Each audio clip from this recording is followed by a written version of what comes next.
First up, the financial waters remain a bit rough at Canyon. Latest figures show that their sales fell by £34 million in the first 9 months of 2025.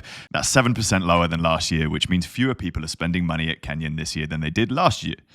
Their parent company, GBL, attempted to give some explanation for these figures. Their sales have been hampered by recalls, is what they said. In fact, a recall on one of their e-mountain bikes last year cost in the double-digit millions. I always forget how big the e-bike market is. We live in such a weird little bubble, don't we? And it is actually huge. Demand in the US has softened because of tariff uncertainty, and they claim the bike industry is still overstocking bikes and then subsequently having to discount them heavily. Essentially, it's still a buyer's market, which can make it harder to compete. The news comes just months after Canyon's parent company slashed the brand's valuation by 43%. It's clear they're trying to get back on track, and they've reappointed the original founder, Roman Arnold, earlier this year to try and do that. Road CC says Canyon's now undertaking a comprehensive review of its product portfolio and the implementing efficiency measures to improve performance, whatever that means. Yeah, it's interesting when you're talking about forgetting about e-bikes, because I think specifically when they're talking about the overstocking, they were saying that was particularly in the e-bike market as well. This overstocking, oversupply issue seems to be an ongoing thing since COVID. I mean, you've known this was a problem for 5 years. Yeah. In the beginning, it was COVID. So stop overstocking, no? So I think, like, technically the term overstocking is appropriate, but I think it implies that it's because people are buying too much stuff, which is literally what it means. But I think the driving factor isn't from buying too much stuff, it's from less people buying. I am convinced that there are less people riding bikes and there's less people spending money because they have good stuff. And I have an example which backs up my thought on this. So last week or whenever it was, I went to Regent's Park and did some laps at Regent's, which I haven't done for a very, very long time. And I was expecting to see hyper bikes everywhere and hyper fancy cycling kit everywhere. And I was remarkably, but very happily disappointed. What there was a lot of metal bikes. There was a lot of disc brake bikes, but not only disc brake bikes, there was rim brake bikes there as well. So either everyone was in winter bike mode and has retired their summer bike because the weather was a bit gash, or people are actually going, a new bike isn't necessarily a cool bike. There are also really, really good older bikes that we obviously know exist. The bike industry, or bikes in general, have been so good for so many years now that if you've got a 10-year-old bike or a 5-year-old bike, the chances are the tech between that and something which is brand new isn't really that different. I think you're right. And the winter bike is dead. It's been dead for a while. People ride their carbon wheels all year now, don't they? Whereas it used to be winter wheels, the blue Ribble. But do people ride their summer fancy carbon bike with fancy group set and fancy wheels and fancy tyres in winter? Or do they downgrade to Ultegra Di2 and carbon wheels? Is that where we've got to? Well, in London, perhaps. I have one question and one observation. The question is, why did you expect to see all the hyper bikes? Is that because when you were there, that's what went on? Is it different from when you were there, or are you looking at it through rose-tinted specs? Or I think both. Okay, I think both. I think the influencer social media space, Instagram collective space was so peak when I was last swinging around Regent's Park that 50% of the people there were sponsored riders with sponsored team kit and sponsored bikes and sponsored this and sponsored that. They're all in Newcastle now, aren't they? Yeah, everyone's moved to Newcastle. But, not everyone, but a lot of the people that I was riding with and were around me and I used to see very regularly riding in Regents were probably part of some club or team. Loads of them were Red Hook Crit races and then also had road bike sponsors and things like that.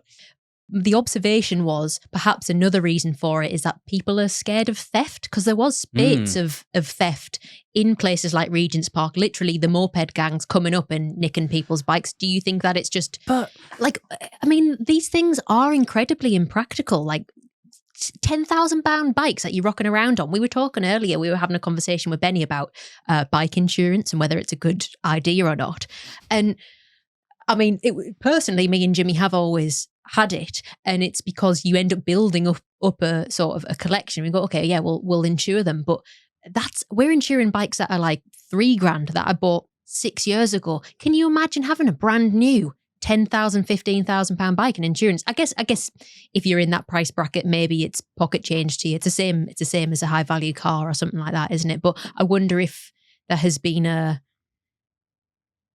reckoning because of the spate of robberies and stuff like that as well, or maybe I'm reading too much into it. Yeah, perhaps, but then it only comes down to loss, doesn't it? Because I would imagine your typical moped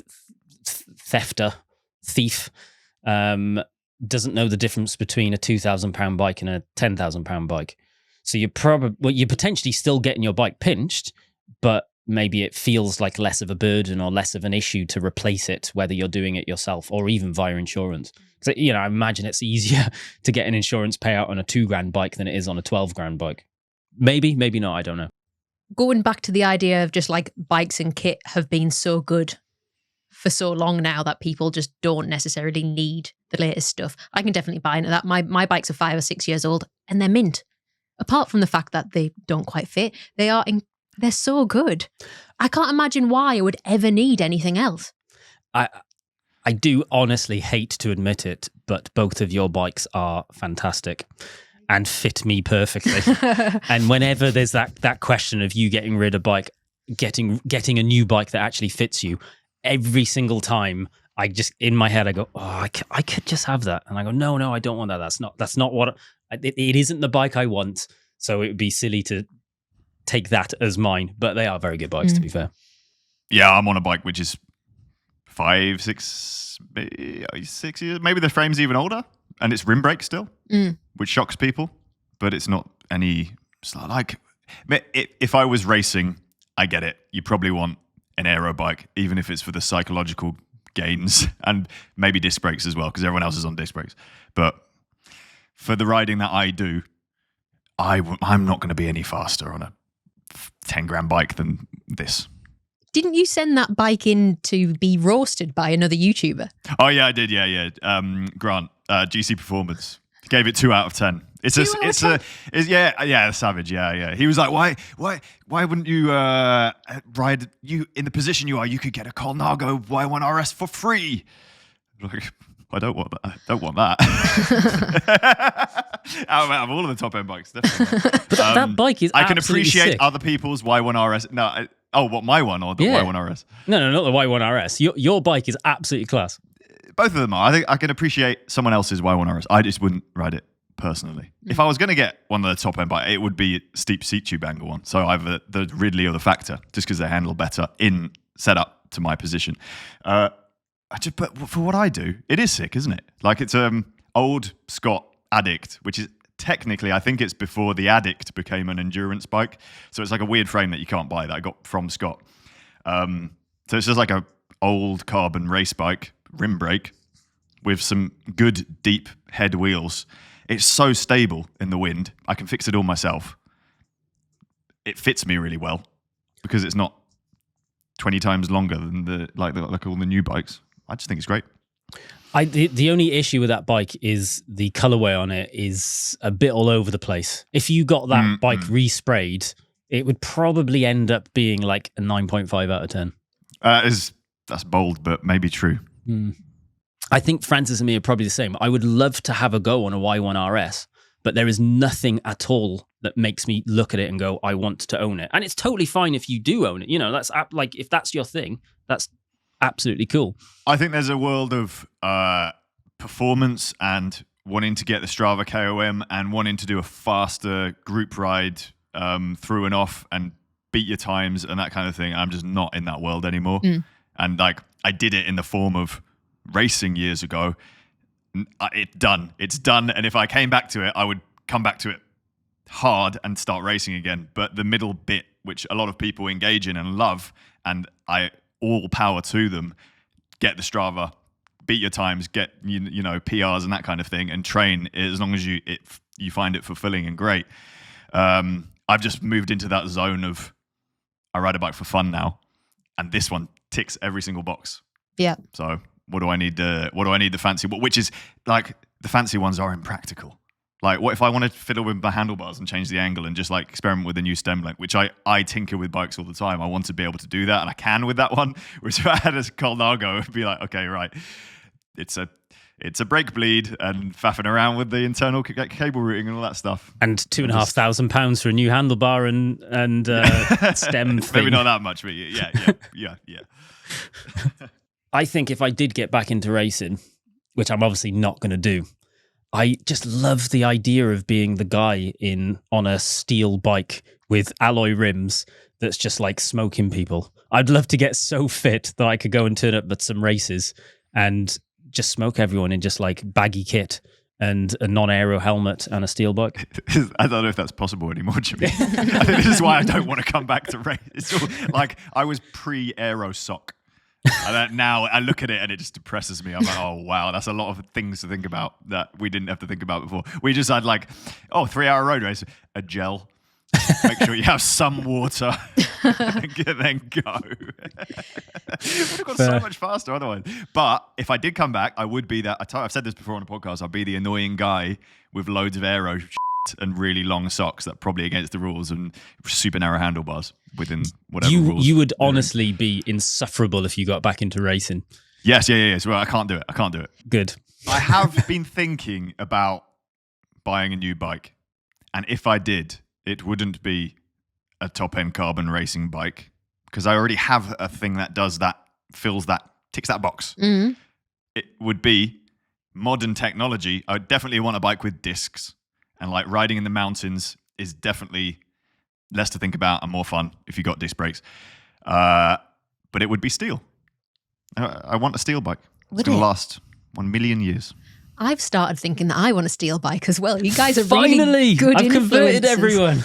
I think what it was is when we were at the bike show and there was like a sort of metal bike room and I picked some of them up, which were way bigger than my size. I was like, maybe this actually isn't the heaviest thing I've ever tried. Or maybe I've just been influenced. I don't know. No, I'm not. I'm still on the fence, but you are winning me over. You're very influential, you two. Are we all going to get steel bikes this year then? No, not this year. Next year. We nearly are next year, aren't we? Maybe. We're being paid by Big Steel. We are. We should all get new bikes and with a budget and see who specs the best bike. Oh, like a Top Gear challenge. It'll be me. It won't. It'll be me, obviously. It will. All my bikes are better than yours. Literally none of them are. The only problem is the paint job. The bike that you want, I already own about 4 times.